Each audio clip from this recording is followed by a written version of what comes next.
everyone, Ken's Wild here with Wild Child Horsemanship, and welcome back to my channel. A little ponytail girl grown up to be a woman, now she's gone in a blink of an eye.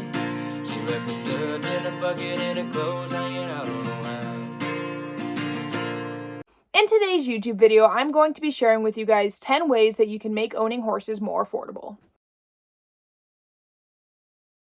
First things first, we have trades. So the equine industry is filled with many individuals and people and businesses who are willing to exchange things for something else, right? So for example, you might be able to muck stalls at a facility in exchange for a cheaper board. In the past, I have milked goats in exchange for discounts on hay. So there's a lot of different opportunities that you can find out there that will kind of help you make owning horses a little bit more affordable, because instead of just outright paying $25 for a bale of hay, you might get to pay $15 for a bale of hay in exchange for mucking stalls or doing favors for an individual.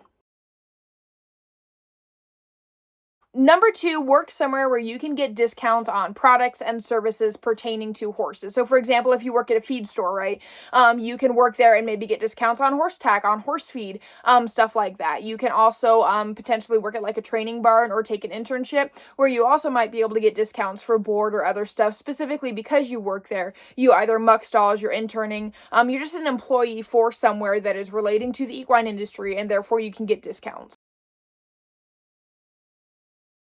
Number 3, we have minimizing bills and buying shit cheap. For example, do you really need that extra Spotify subscription? Do you really need that subscription to like 20 different streaming services? If you need a new pair of pants, do you have to spend $50 on a pair of pants?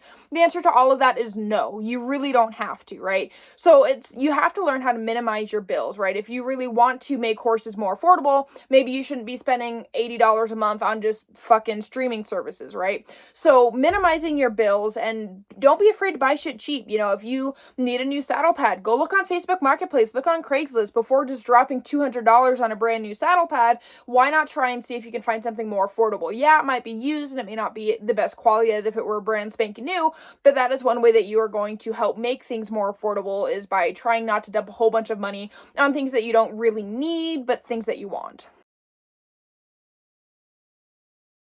Number 4, side gigs. So if you've ever lived in poverty, then you probably understand what it's like to hustle. Having a side gig or several side gigs alongside your normal job can definitely help you gain a little bit of extra income to continue supporting your horsey endeavor. So for example, you could start a tack cleaning business and start cleaning people's tack, or you can find like really torn up pieces of equipment online, buy it, refurbish it, and sell it for a little bit more. You can also muck stalls in exchange for money. You could mow lawns, you could shovel snow. It doesn't necessarily have to be pertaining to horses and the equine industry, but having a bunch of different side gigs that just bring in a little bit of extra income every month. Number 5 is proper equine management. Now, there is power in letting horses be horses. Something that I noticed throughout my career is that when I was working at show barns and these horses were kept in small pens, deprived of their friends and their freedom, oftentimes we had regular colics, we had laminitis issues, we had a whole list of medical issues every fucking week that we had to deal with.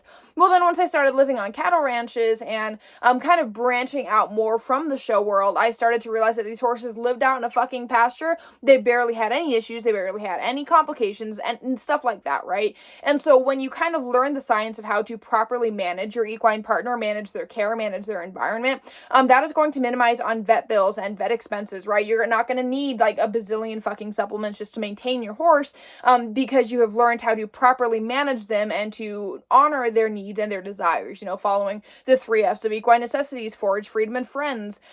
Being able to properly manage things is going to minimize the amount of bills you have, and give you more money for other things that you might need for your horse. Number 6, we have personal education. This is a wide variety of things that you can learn from the comfort of your own home to minimize the cost that you spend on your horse. So for example, if you can learn to give your own vaccines, that's going to save you money from having to call out a vet. If you learn to deworm your horse on your own, if you learn how to clean their sheath and their udders, all of these things are ways that you can help minimize spending, because instead of hiring a professional to do it, you can do it yourself. One big thing that I learned when I was training horses professionally was how to trim hooves, and that is a huge money saver for me now, as I own my own personal horses, because I don't have to pay a farrier. So expanding your personal education to where you won't necessarily have to pay people to come and do all this shit is going to save you a shit ton of money. Number 7, we have DIYs, otherwise known as do it yourself. There are some things that you just really don't have to buy. For example, why spend $30 on a bag of horse treats when you can make your own for $10, right? You can also make your own horse tack and your own equipment. Now, can this be a little bit challenging? Absolutely. But there are dozens and dozens of resources out there, YouTube videos, that can kind of help you learn to make some of your own equipment, like a halter or a lead rope. And that in itself is going to save you money because you're not really having to buy something expensive, brand fucking new, but you can buy the materials for half the price and make it yourself. Number 8, we have social media and sponsorships. Before I kind of dive into this one, I want to give you guys a friendly reminder that it can be really, really, really difficult for you to start generating an income on social media, right? So it took me about 4 years of marketing my business online before I started generating an income. And it wasn't a lot, and it still isn't enough to sustain me full time. But with that being said, once you reach a point where you have a certain follower count, you can start making some income off of like your Reels or TikTok or stuff like that. The other thing is you can start seeking sponsorship. So Wild Child Horsemanship is sponsored by 2 different companies at the moment: Jeweled and Tooled Customs, use the discount code WildChild2024, and Petsum Official, pretty much the same discount code. I'll put the links to that in the description. And so basically from like Jeweled and Tooled, every time I make a sale or somebody uses my code, I get massively discounted items, and much, much more, which kind of helps me when I have to buy new horse tack or other stuff, because I have a wonderful place that can make it for me on my own. And now for Petsum, every single time I make a sale, I get a commission off of that sale. So that's another way that I can just continue to make a little bit of extra income to continue supporting my horsey endeavors. And you can start looking for those exact same things. Number 9, budgeting and money management. These are super, super fucking important, not just if you're a horse owner, but if you are an adult in general, right? If you want to make horses more affordable, then you have to be able to look at something and be like, oh, look at that brand new saddle, and say no because you can't fucking afford it. Being able to put money aside, put money into savings in the event you run into an emergency vet bill. Being able to just budget how much you spend on certain things, your food, your groceries, your rent, your horses, your board, and all that stuff, as well as just manage your money. It's something that a lot of people in America actually struggle with, is just how to manage their money. Well, the better you can manage your money and the better you can budget, the more money that you'll have for your horse and the more money you'll have in the event something goes wrong. And finally, number 10, know your limits. I hate to be the person that says this, but if you cannot afford your horse, you shouldn't own your fucking horse.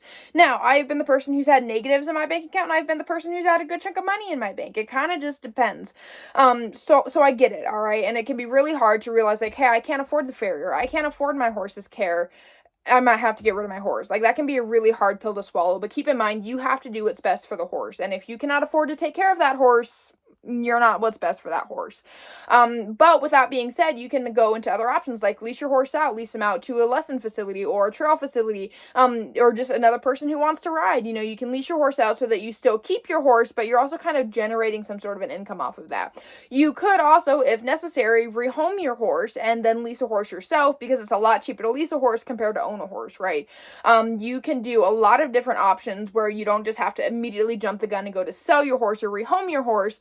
There's options that you can take before hitting that route. But keep in mind, again, know your limits. If you cannot afford your horse, if you cannot take care of your horse, you should not own a fucking horse. So I hope you guys all enjoyed this YouTube video and were able to gain some tips and tricks of ways to make horses more affordable, right? If you already own horses or you're just in the industry, you know that these animals can be fucking expensive despite how much we love them. I've got 4 horses right now, going on 5, and I feel like I'm never not fucking working.